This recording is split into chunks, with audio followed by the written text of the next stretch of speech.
Good morning everybody. बेटा, हम दोहराई कर रहे हैं। काफ़ी दिन हो गए, हमारा सिलेबस ख़त्म हो चुका है, बहुत सारे विषयों की हम दोहराई कर भी चुके हैं।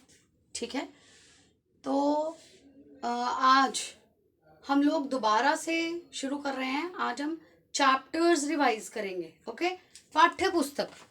पाठ्य पुस्तक में बेटा आपके 2 कविताएं हैं और 2 पाठ हैं। ठीक है, आज हम पहले कविताओं की दोहराई करेंगे, उसके बाद हम पाठों की दोहराई करेंगे। ठीक है, राइट। अपनी वसंत बुक निकाल लीजिए। 2 कविताएं हैं, हम पंछी उन्मुक्त गगन के और कठपुतली। ठीक है, बेटा कविताओं को पढ़ाने से पहले मैं आप लोगों को बताना चाहती हूँ, कविताओं में से आप लोगों को पठित पद्यांश पूछा जाता है। ठीक है, पठित पद्यांश को आप कैसे हल करेंगे और किस तरह के क्वेश्चंस इसमें हो सकते हैं, एक बार दोबारा ये बातें मैं बताने जा रही हूँ। पहले भी हम ये डिस्कस कर चुके हैं, लेकिन ध्यान से सुनिएगा, दोबारा फिर से बता रही हूँ। ओके, जब भी बेटा आपको पठित पद्यांश हल करने के लिए आता है, उसमें किस तरह के प्रश्न आपको आ सकते हैं? कवि का नाम, ठीक है, फिर आपको पूछा जा सकता है कि ये पंक्तियां किस कविता में से ली गई हुई हैं, फिर उसमें से जनरल क्वेश्चंस काव्यांश पर बेस्ड, राइट। फिर उसके बाद बेटा आपको हर कविता का, हर शब्द का अर्थ समझाया गया है। आपको ये पूछा जा सकता है कि इस शब्द का क्या अर्थ है। जनरल क्वेश्चन, जैसे मैंने पहले भी आपसे पूछे हुए हैं कि इसका पर्यायवाची बताओ या इसका विलोम शब्द बताओ। Normal questions, knowledge based, okay, जो हम लोग अक्सर क्लास में डिस्कस करते रहते हैं। ठीक है बेटा, उसके बाद जब आप लोग पद्यांश हल करते हैं, क्योंकि ये पठित पद्यांश है, आप कविताओं को पहले पढ़ चुके हुए हैं, तो बहुत बार बेटा ऐसा होता है कि क्वेश्चन दिया हुआ है और आप लोगों से जब उत्तर पूछा जाता है तो आप ऑन द होल उसका आंसर लिख देते हैं। कविता पर बेस्ड आप उसका आंसर लिख देते हैं। आपने कविता पर बेस्ड आंसर बेटा नहीं लिखना, सारी कविता पर बेस्ड आंसर नहीं लिखना है। जो एक पैराग्राफ दिया गया है, उस पैराग्राफ पर बेस्ड ही उसका आंसर लिखेंगे। क्लियर? दूसरी बात, 1 वर्ड आंसर कोई नहीं लिखेगा। सपोज कवि का नाम पूछा हुआ है, आपने सिंपल कवि का नाम लिख दिया, सूर्यकांत त्रिपाठी निराला, द्वारिका प्रसाद माहेश्वरी या शिव मंगल सिंह सुमन, ऐसे नहीं लिखना है। पूरा लिखेंगे, इस कविता के कवि का नाम शिव मंगल सिंह सुमन है, राइट। 1 वर्ड में नहीं लिखना, पूरा आपने आंसर लिखना है। उसके बाद कई बार क्या होता है कि पैराग्राफ में से कोई क्वेश्चन पूछा हुआ है, आप कविता की लाइन को एज इट इज उठाकर आंसर में लिख देते हैं। आपने वो भी नहीं करना, कविता की लाइन को एज इट इज आपने आंसर में नहीं लिखना है, उसे आपने अपनी लैंग्वेज में फ्रेम करके लिखना है सेंटेंस को। Is it clear? किसी को कोई डाउट इसमें? किसी को कोई डाउट हो तो पूछ लो बेटा। इन बातों का सब लोगों ने ध्यान रखना है ताकि आपके मार्क्स ना कटें। हमें सब कुछ आता भी है, लेकिन फिर भी मार्क्स कट जाएं तो वो बात ठीक नहीं लगती। ओके, इन बातों को ध्यान में रख के काम करना बेटा। चलो, हमारी पहली कविता है हम पंछी उन्मुक्त गगन के।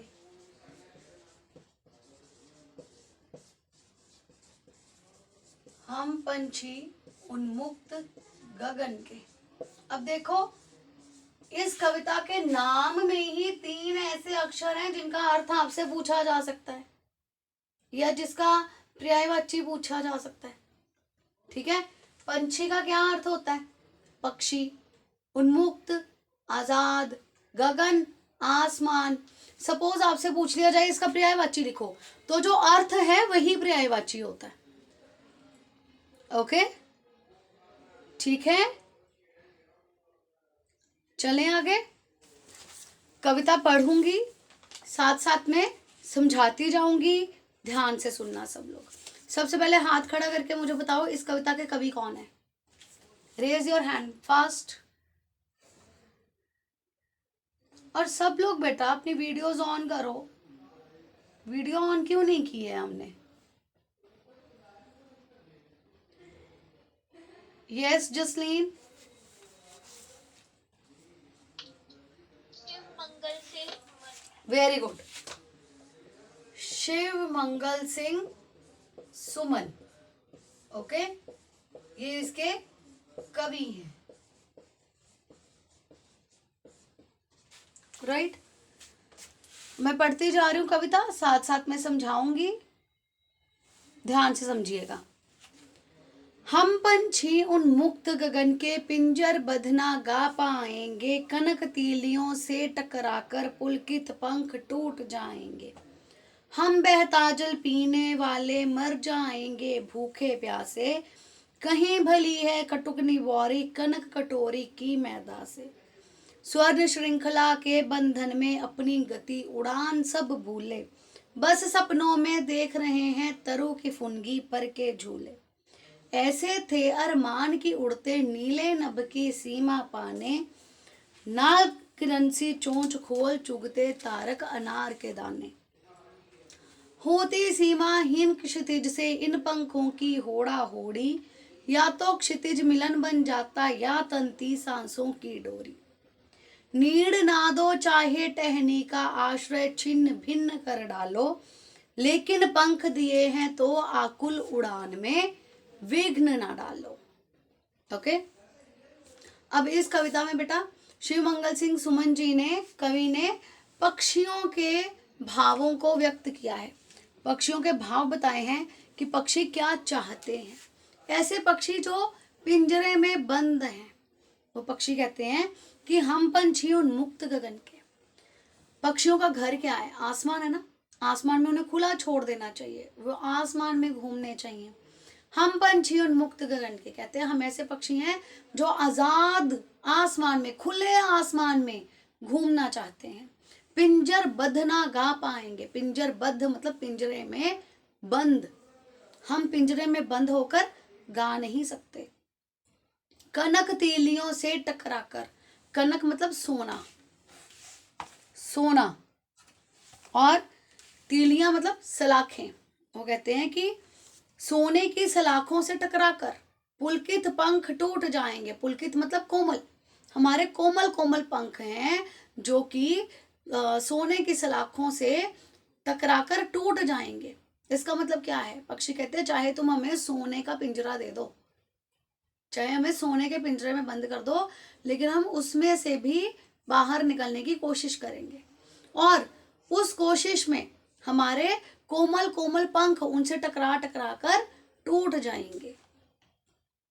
हम बहता जल पीने वाले, कहते हैं हम ऐसे पक्षी हैं जो बहता हुआ जल पीना चाहते हैं। हम बहता जल पीने वाले मर जाएंगे भूखे प्यासे। अगर हमें पिंजरे में तुम लोग बंद कर दोगे तो हम भूख और प्यास से मर जाएंगे। कहीं भली है कटुक निबौरी, कटुक मतलब कड़वा, निबौरी मतलब नीम का फल।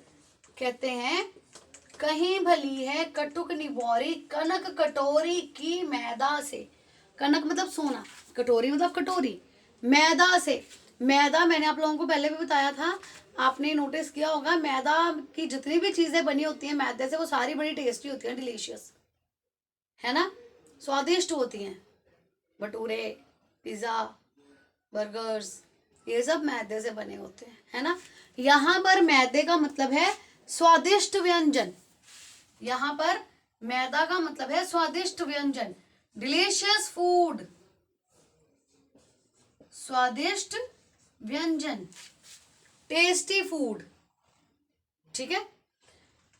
इसमें पक्षी कहते हैं कि कहीं भली है कटुक निबोरी कनक कटोरी की मैदा से। यदि तुम हमें सोने की कटोरी में बहुत ही स्वादिष्ट व्यंजन दोगे तो हमें वो व्यंजन अच्छे नहीं लगेंगे। हमें वो खाना, चाहे सोने की कटोरी में स्वादिष्ट व्यंजन है, फिर भी हमें अच्छे नहीं लगेंगे, बल्कि हमें आजाद रहकर कड़वे नीम के फल खाना भी अच्छा लगेगा। नीम की पता आपको एक क्वालिटी है कि वो बहुत ज्यादा कड़वा होता है, और नीम जो है बड़े सारे रोगों को दूर करने में भी सहायक होता है। ठीक है, और नीम का एक पत्ता भी जरा सा अगर हम उसको चबाते हैं तो बहुत ज्यादा कड़वा होता है, और उसका फल तो और भी ज्यादा कड़वा होगा, है ना। तो वो कहते हैं कि अगर तुम हमें सोने की कटोरी में स्वादिष्ट व्यंजन दोगे तो हमें अच्छे नहीं लगेंगे, बल्कि हम आजाद रहकर नीम के फल खाना पसंद करेंगे। क्लियर हुआ बेटे? चले आगे। ओके। स्वर्ण श्रृंखला के बंधन में अपनी गति उड़ान सब भूले। कनक का मतलब भी सोना, स्वर्ण का मतलब भी सोना। ओके। स्वर्ण श्रृंखला के बंधन में, श्रृंखला, स्वर्ण श्रृंखला मतलब सोने का पिंजरा। स्वर्ण श्रृंखला सोने का पिंजरा, सोने के पिंजरे में बंद होकर हम अपनी गति, अपनी चाल और उड़ान को भूल गए हैं। एक व्यक्ति को आप अंदर बंद करके रखोगे, कितनी देर तक उसको बंद करके रखोगे, तो जब वो बाहर निकलेगा तो उसे ऐसे लगेगा जैसे मुझे चलना ही नहीं आ रहा, है ना। इसी तरह से जो पक्षी है वो कहते हैं हमें तुमने पिंजरे में बंद कर दिया है और हम अपनी चाल और अपनी उड़ान को भूल चुके हैं। राइट। नेक्स्ट इज, बस सपनों में देख रहे हैं तरु की फुनगी पर के झूले। तरु की फुनगी, फुनगी बेटा मैंने आप लोगों को पहले भी बताया था, फुनगी का मतलब होता है पेड़ के आगे वाला हिस्सा, जो टहनी होती है ना, टहनी के आगे वाला जो हिस्सा होता है उसे कहते हैं फुनगी, जिस पर बैठकर पक्षी झूला झूलते हैं। और पक्षी कहते हैं कि बस सपनों में देख रहे हैं तरु की फुनगी पर के झूले। अब तो पेड़ों की टहनियों पर झूले लेना बस हमारे सपनों में ही रह गया है। ऐसे थे अरमान की उड़ते नीले नभ की सीमा पाने।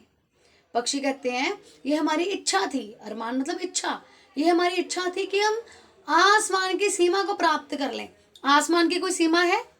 Is there any limit to sky? हाँ या ना? नहीं है, आसमान की कोई सीमा नहीं है, पर वो कहते हैं ये हमारी इच्छा थी कि हम आसमान की सीमा को पा लें, मतलब उड़ते रहें उड़ते रहें उड़ते रहें। लाल किरण सी चोंच खोल चुगते तारक अनार के दाने। तारों जैसे अनार के दाने अपनी लाल लाल चोंच से चुगते।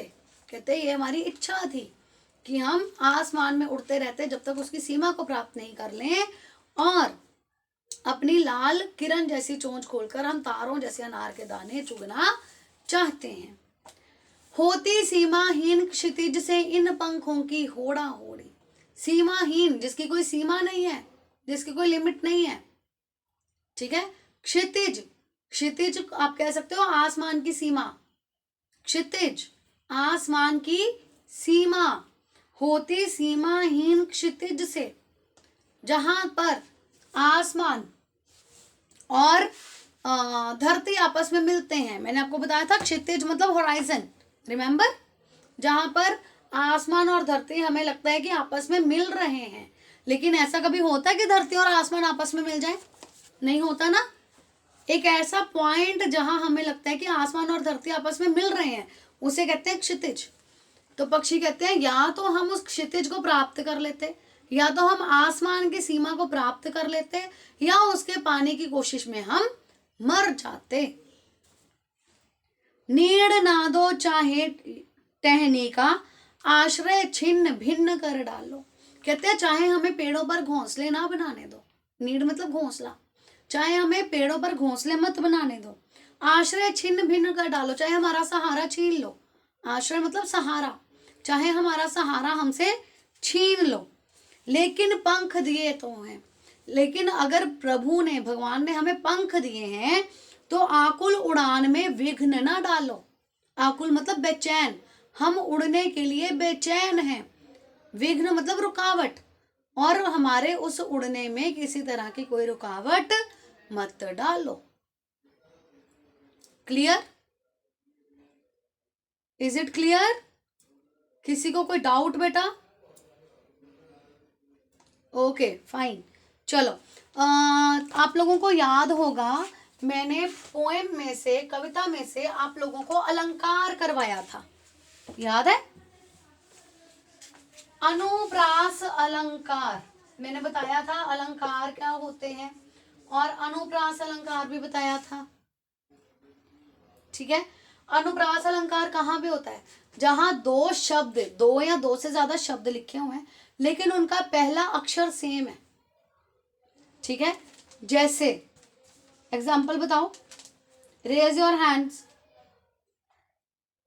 जैसे यहां लिखा है पुलकित पंख टूट जाएंगे, पुलकित पंख टूट जाएंगे। बेटा जब आप लोग लिखोगे ना उदाहरण, सपोज आपको आ जाता है क्वेश्चन पेपर में कि अनुप्रास अलंकार के उदाहरण चुनकर लिखें, तो आप कैसे लिखेंगे? जिस लाइन में अनुप्रास अलंकार के उदाहरण है वो पूरी लाइन लिख दो। ठीक है? और जहां अनुप्रास अलंकार है उसको अंडरलाइन कर दो, प और प। ठीक है? प को अंडरलाइन कर देना है। राइट? नेक्स्ट जैसे लिखा है कनक कटोरी की मैदा से, आप लिख सकते हैं कनक कटोरी की मैदा से। इसमें अनुप्रास अलंकार कहां पे है? क क क। ओके? इस तरह से बेटा आप इसको सॉल्व करेंगे, इस तरह से आपने बताना है। जैसे नीले नभ की सीमा पाने, नीले नभ की सीमा पाने, आप क्या करेंगे? न और न को अंडरलाइन करेंगे। अगर आप इसको अंडरलाइन नहीं करेंगे तो ये गलत हो जाएगा। ओके? अगर आप जहां पर अनुप्रास अलंकार है उसको अंडरलाइन नहीं करेंगे, वैसे ही लाइन लिख देंगे तो वो गलत हो जाएगा, क्योंकि मुझे नहीं पता चलेगा कि आप क्या बताना चाह रहे हैं। जब आप प प क क न न इनको अंडरलाइन कर देंगे तब मुझे पता चलेगा कि आपने अनुप्रास अलंकार यहां पर बताया है कि जिसको अंडरलाइन किया गया है वो अनुप्रास अलंकार है। Is it clear? क्लियर बेटा? अंडरलाइन जरूर करना है। अगर आपने पूरी लाइन, मान लो पूरी लाइन नहीं लिखी, सपोज आपने पूरी लाइन नहीं लिखी है, ठीक है? अगर आपने पूरी लाइन नहीं लिखी है तो भी आपने अगर ये वर्ड्स लिख दिए हैं तो सिर्फ वर्ड्स का पहला पहला अक्षर आपने अंडरलाइन जरूर करना है। क्लियर बेटे? ठीक है? किसी को कोई डाउट? No doubt? चले आगे फिर। ओके, नेक्स्ट पोएम करने लगे हैं बेटा रिवाइज। कठपुतली।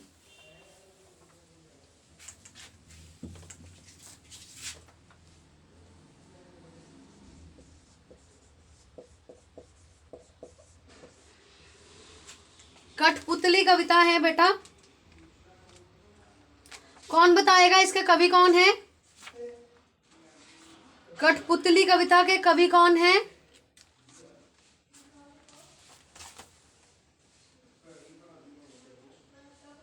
यस अक्षिता,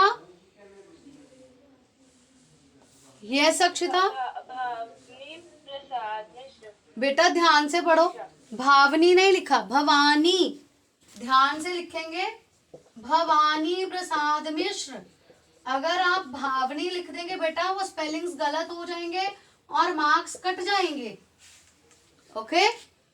भवानी प्रसाद मिश्र। हाँ जी दृष्टि, दृष्टि बोलिए बेटा। Any doubt? ओके ओके बेटा, फाइन, ओके। चलो, कठपुतली गुस्से से उबली, बोली ये धागे क्यों हैं मेरे पीछे आगे, इन्हें तोड़ दो मुझे मेरे पाँव पर छोड़ दो। सुनकर बोली और कठपुतलियां कि हाँ बहुत दिन हुए हमें अपने मन के छंद छुए। मगर पहली कठपुतली सोचने लगी, ये कैसी इच्छा मेरे मन में जगी। ओके, इस कविता में बेटा भवानी प्रसाद मिश्र जी ने कठपुतलियों के भावों के बारे में बताया है, जो कि धागों से बंधी हुई हैं। और वो कठपुतलियां कहती हैं कि हमें आजाद होना है, हम आजाद होना चाहते हैं और अपने मन की मर्जी करना चाहते हैं। एक कठपुतली गुस्से से उबल पड़ी, उसे बहुत जोर से गुस्सा आया और वो कहने लगी, ये धागे मेरे आगे पीछे क्यों बंधे हैं, मुझे इन धागों से क्यों बांधा गया है, मुझे गुलाम क्यों बनाया गया है, इन्हें तोड़ दो मुझे मेरे पाँव पर छोड़ दो। ये जो धागे बंधे हुए हैं इन धागों को तोड़ दो और मुझे अपने पैरों पर खड़े होने दो। सुनकर बोली और कठपुतलियां, उसकी ये बात सुनकर और कठपुतलियां कहने लगी कि हाँ बहुत दिन हुए हमें अपने मन के छंद छुए, कि हम भी आजाद होना चाहते हैं और बहुत समय हो गया है कि हमने अपने मन की मर्जी नहीं की है। मगर पहली कठपुतली सोचने लगी, ये कैसी इच्छा मेरे मन में जगी। जब पहली कठपुतली ने दूसरी कठपुतलियों की बात सुनी कि वो सारी कठपुतलियां भी आजाद होना चाहती हैं, तो उसके मन में ये प्रश्न आया कि मैं आजाद क्यों होना चाहती हूँ, मेरे मन में ये प्रश्न क्यों आया कि मैं आजाद क्यों होना चाहती हूँ। उसने ऐसा क्यों सोचा, क्योंकि बाकी कठपुतलियां भी कहने लगी कि हमें भी आजाद होना है और अब बाकी कठपुतलियों की जिम्मेदारी भी उस पर आ गई थी और उसे अब सोच समझकर कोई कदम उठाना था। क्लियर? वो ऐसे ही कोई भी कदम नहीं उठा सकती थी, उसे अब सोच समझकर कदम उठाना था ताकि किसी के लिए कोई समस्या खड़ी ना हो जाए। क्लियर बेटा? छोटी सी पोएम है, किसी को इसमें डाउट हो तो बता दो। अब इसमें भी देखो अनुप्रास अलंकार की उदाहरण, मुझे मेरे पाँव पर छोड़ दो। देखो, मुझे मेरे पाँव पर छोड़ दो। अब इसमें म और प और प, ठीक है। जब आपने उदाहरण लिखनी है, एक ही लाइन में ज्यादा अक्षर शब्द आ गए हैं तो आप ऐसे लिख सकते हैं, मुझे मेरे, म को अंडरलाइन कर दो, नेक्स्ट लाइन में पाँव पर प और प को अंडरलाइन कर दो। क्लियर? Any doubt? किसी को कोई डाउट बेटा इसमें? Everything is clear? इससे रिलेटेड किसी किसी क्वेश्चन में कोई प्रॉब्लम हो, कविताओं से रिलेटेड?